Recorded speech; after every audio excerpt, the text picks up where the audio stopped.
Hi, in a video on my main channel I repaired this Fluke 23 and well, I'm just touching random circuitry here and it's causing it to go haywire. Of course it is. And the LCD has this issue in the background like this. You can see that the contrast is still brilliant on this. It's like absolutely awesome, but that background is absolutely horrid. And I took the LCD out and of course it seemed to be embedded in the LCD. But there's a few people who said, hey, you may still be able to fix this by trying to actually remove the silver backing on this, the reflective backing, because this is a reflective LCD. It's not transmissive or anything like that. I've actually done a video on LCDs, which I'll link in.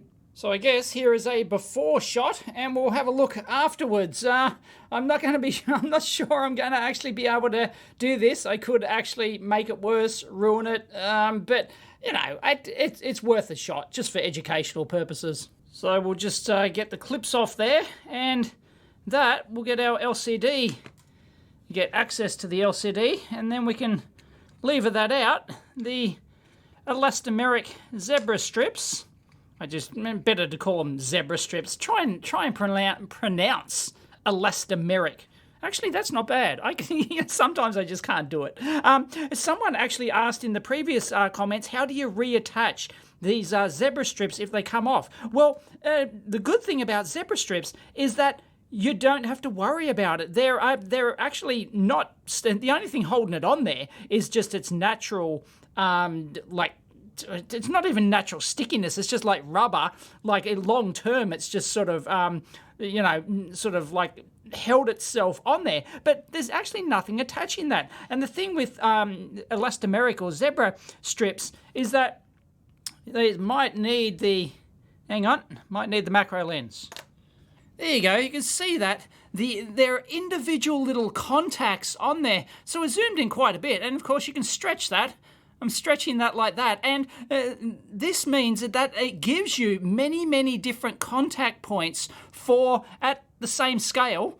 There it is at the same scale. So you can see how many contact points there are for each pad in there. So alignment of these things does not matter. That's the good thing about them. There's so many of them in there. These little, like they're carbon or whatever they could be, I don't know what actual material, some sort of conductive carbon type thing is embedded. These little strips are embedded in there and they go all the way through to the other side and they just press fit, make contact. They just push against the surface. And that's why if you ever have like a faulty LCD with, a couple of segments are missing or something like that, it's probably the pressure on the zebra strip here actually, causing that issue. So you can get in there, resettle it, maybe tighten the screws up to put a bit of extra pressure down, maybe wipe the contacts on the PCB and stuff like that. So there's absolutely no worry about realigning these because they just sit in there like that, and then it's the pressure of the screws and the actual design of the housing, the pressure of in this case, between the screws in here, like the PCB and the pressure of the screws like that, and then the pressure on the back of the LCD and then the case pushing down on the LCD, and that's all designed to put adequate pressure on those zebra strips. So yeah, don't worry about alignment on those. There's no problem, and they can go either way up. Doesn't matter. So our culprit here is going to be the silver backing. As somebody mentioned, oh yeah, it's probably been in harsh sunlight, which eventually degrades the, the silvered mirrored material, however it is they do it. So maybe, oh yeah, look, that looks like it's going to come up in one strip. Now, if we take this off, of course, we won't have the mirrored background, so the look's going to be different. Oh, wow. I expected that to sort of like just shatter into little pieces. I didn't expect it to come off in one film like that. So I think we're pretty lucky. Look, check it out.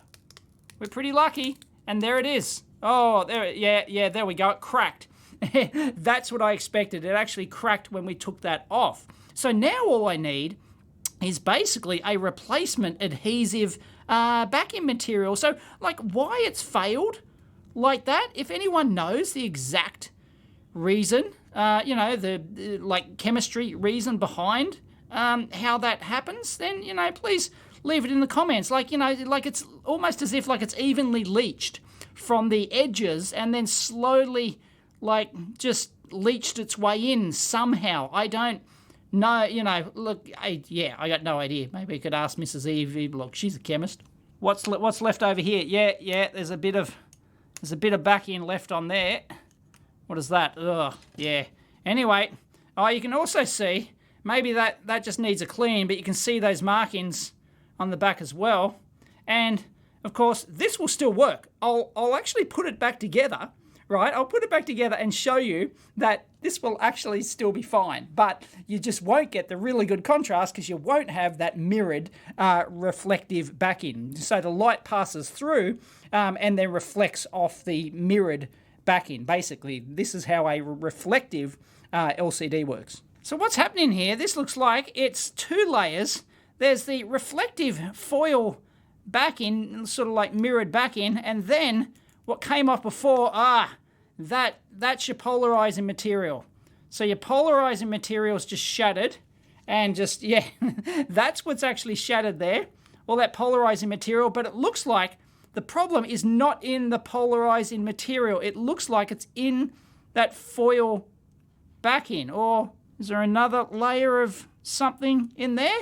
Yeah, you can see that there's another aspect to that film there that I've got to get off. Sorry, bloody camera's in the way. I'll have to do this off camera. I have to get it out of the way. No, I think that's just the adhesive between the polarizing film and the reflective back-in. But yeah, as you can see, it looks like this has happened on the reflective back-in. So yeah, it's not the polarizing film that's done it. It's definitely the reflective back-in, I believe. So you can actually see the segments inside there. That's the liquid crystal itself. That's all sealed, like there's no way you get in. Once the magic fluid escapes, then yeah, it's not gonna work anymore. The active ingredient in all LCDs, magic fluid. So I'll see, like it's got all those marks on there from the thing. I'll see if I can wipe that off. So get an isopropyl wipe. Did that come off? I think it might have. Yeah, I think that's worked a treat. There you go. You can get there's my panels on the roof there. Hasn't worked entirely. Just needs a bit more elbow grease, I think. Now this will actually still work without the reflective backing. You just it won't be very good. So I'll actually briefly put it back together and show you what it's like with no reflective backing and polarizer on the back. But we will see something. There you have it. It does actually work, but as you can see, it's not very good. Straight on is terrible, Muriel. But, you know, if you tilt it like that, you can actually still get it to work. But that's the importance of the reflective back-in and that polarizing film that gives you that beautiful contrast. Let's try some alfoil, shall we? None of that aluminum rubbish, genuine Aussie alfoil. So let's add some alfoil in there, shall we? And see how much that improves it. It'll be a little bit crinkly. Yeah, you can see the crinkle pattern in there, but I don't know, that might add to the character. So we'll put that back together, and that's what keeps this thing is designed to keep the pressure between the LCD and the zebra strip. Look at that. It's pretty how you're doing. There we go. That's what I talked about before, about if some of the segments don't make contact, then, I don't know. There you go. That's what it looks like. It's better. But yeah, we don't have the polarizing film in the back of it. So check that out. And of course, LCDs, I'll link in the video that I've done on how LCDs work, because it's very interesting. And that's what happens if you just have the reflective backing and no polarizing film. It's kind of like, you know, the outline of the segment, it's kind of funky. I think that's kind of like it's not easy to read, but it actually looks kind of funky. I kind of like it. And if I put the screws back in, that's what it looks like. Negative megohms, because that's my grubby fingers on the back of the PCB. That's it's kind of all right, isn't it? It's weird. You're tilted on the side. Like at some angles, the digits look solid, like there, right? And then at other angles, they look like they're sort of, you know, like an outline with it like and transparent in the middle. So that's what the lack of the polarizing film at the back does, because the liquid crystals are polarizing the light. So it's all part of the design, and that's how you get the great contrast. But yeah, that's if you just have the reflecting with no backside polarizer, then yep, it's great. And it's right at this point that I remember, I'm pretty sure I've got another junked 20 series meter somewhere at the bunker in that multimeter box I talked about. So I think I do actually have a replacement LCD for this. Oh, didn't think about that the other day. Anyway, we could actually, you can buy some polarizing film, of course, although, yeah, we could try it. Like, I could maybe scrap, I've got like a tub of LCDs here. Maybe I've got one that has a, you know, like the polarizing film at the back as part of, like, it's not like stuck on. A lot of them assembled without being like adhesive stuck there. Maybe I can physically remove that and try and whack it in there. It's got to be the right type, but yeah, I'll have a look through my bin of LCDs. So to get this back looking good again, we're going to have to put that polarizer on the back. That's usually going to be a horizontal polarizer, and then there's also a polarizing film on the front, and that'll usually be a vertical polarized film. So yeah, it's not just enough to have that reflective backing. Otherwise, we've just got the single polarizer in there, and we get that, yeah, weird sort of transparent effect. Anyway, yeah, watch my LCD tutorial if you want to know how these, so like the 3 different types of LCD technology. This one, as I said, is a reflective type LCD with, oh, it's got a segment missing there. Bad contact on the zebra strip. Anyway, yeah, as I said, this is a reflective LCD, but there are 3 types. And the other one is transflective, and that means it pretty much, say, does like half reflection and then allows like a backlight to come through as well. And then you've got a full transmissive type which has no reflective properties whatsoever. And you can do all these in various ways, and you can design LCDs so that you don't have black segments. You have like a black background with a you know, a white segment or whatever. So yeah, that's all to do with the type of LCD and the type of filtering and the transmissive properties of those. But this is a reflective one, and yeah, we need that rear polarizer. Unfortunately, I couldn't find anything really suitable in my kit of LCDs, tub of LCDs, so I might have to go down the bunker and just do the cop-out option and just try and find an old Fluke 70 series LCD.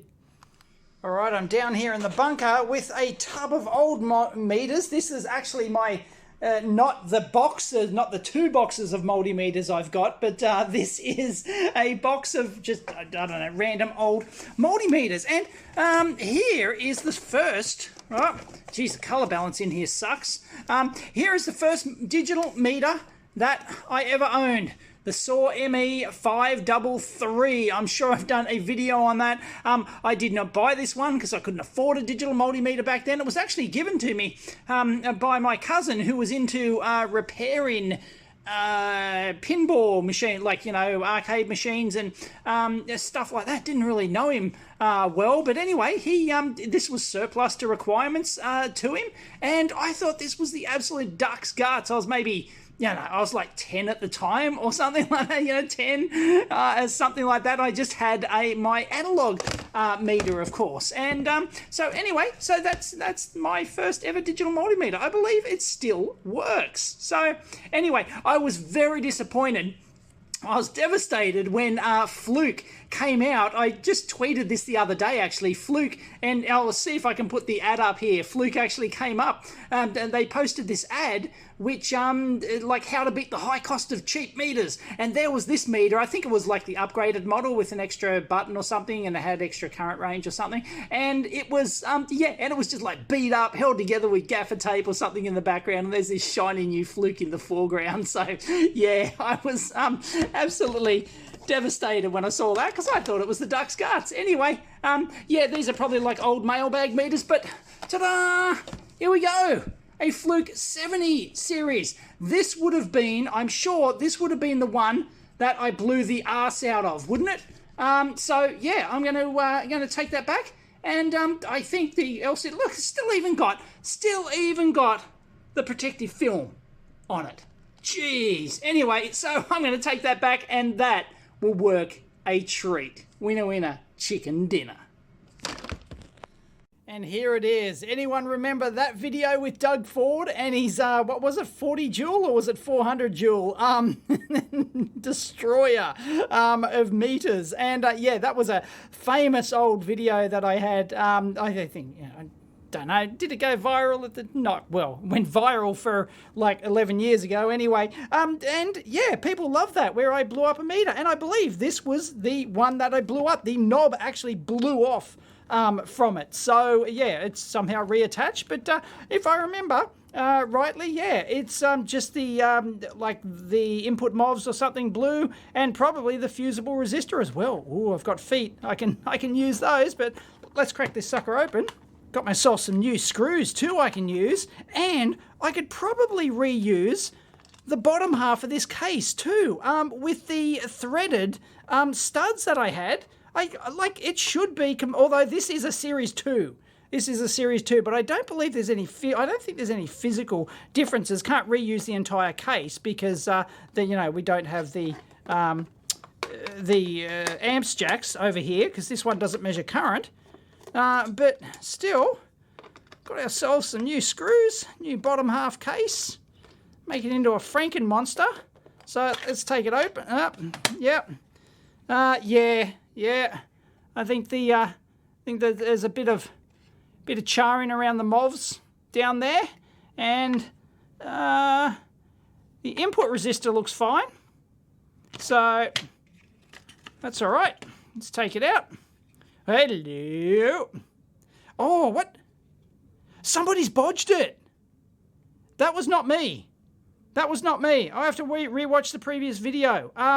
Somebody's bodged that. This had a failed input protection resistor, just like the fusible 1K resistor, just like we had in the previous video, and someone bodged it. They didn't have a replacement. They bodged it. That's what happens when you bodge it with the 1/4 watt jobby that I did in the previous one just to get it working again.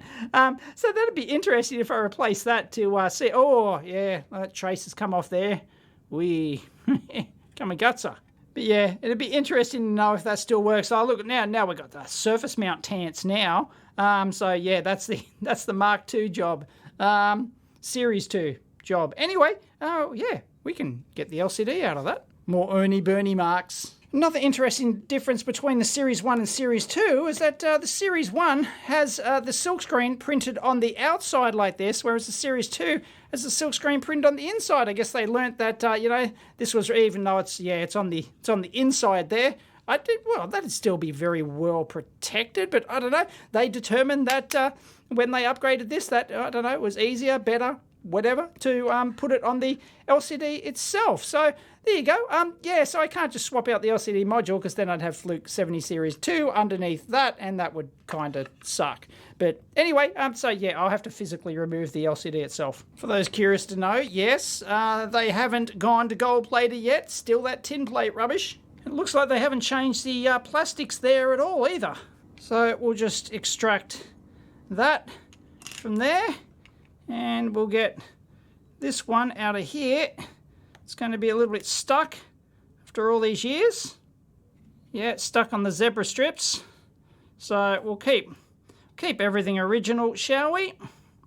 So we'll put those back in there like that.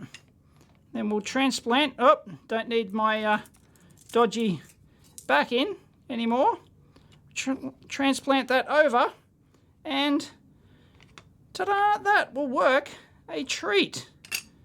So we'll whack that back on there. Oh, I cracked it. Damn it. What the? Oh, yeah, I was slightly off. I cracked it. Ah, kamigutsa. Hopefully that shouldn't matter on the pressure. Oh, idiot. There you go. Winner, winner. Chicken dinner. Yeah. Great. But now I'm thinking, Like, this is a Series 2 meter. Like, you could actually populate this with the jacks. You could actually, I know, yeah, I'm not going to do it for this video. But anyway, I will actually power this up to see if it still works. But it has had the snot. Absolutely. Oh, yeah, look. Oh, oi. Hello. Oh, wow.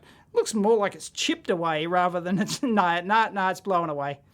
It's had the snot blowing out of it, but so I don't know if you'd technically it's the same PCB and the same, presumably the same chipset. It'd only be a jumper link that sets the functionality of it. Yeah, you might be able to turn that into a Fluke 77 maybe. You know, if you put in all the protection parts, the fuses and whatnot, and yeah, in theory. Anyway, so the $1 million question is, are these back cases compatible? I think they look pretty darn compatible to me. They have changed slightly how that the shielding tape now contacts directly. It doesn't have the spring anymore. But yeah, I mean, that looks good. I think they've used exactly the same mold. Oh, no, sorry. No, they've got the extra blast shield in there. Oh, that's interesting. That's not going to fit anymore.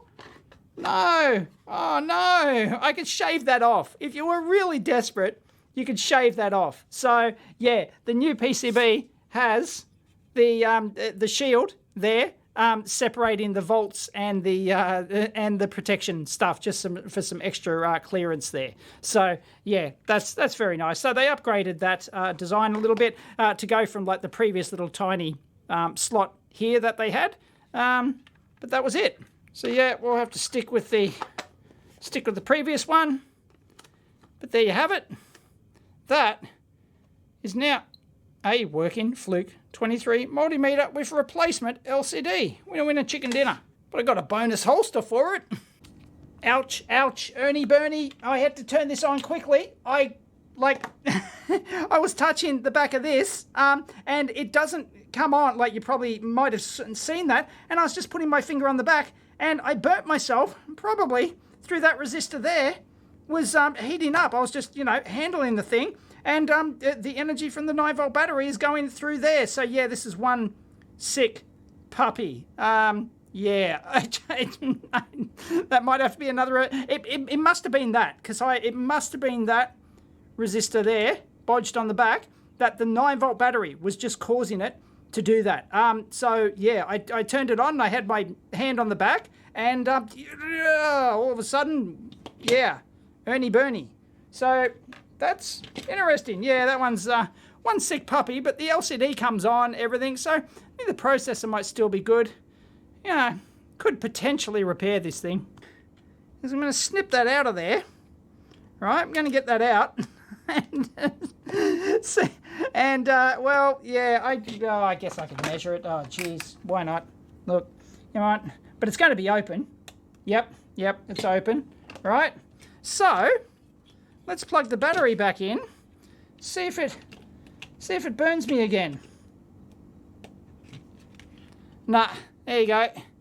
It's just nope, nothing's getting hot. So it's yeah, like it's on. So obviously there is some way, like for that LCD to come on, the processor has to work. There's the boot up delay, there's the turn on delay, and then it comes on. So to me, that indicates that the processor works, but it's not, well, at least it's, well, no, I guess the LCD driver works. I guess maybe that's just it.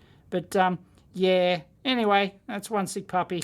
That was interesting. I didn't expect to get burnt from a bloody 9-volt battery, but, there's a decent amount of energy in these puppies, and they can deliver a reasonable amount of power. It's not great. There are only 6 4A cells in there, but still, you hook that up to a low enough value resistor, and yeah, it's going to heat up. Catch you next time.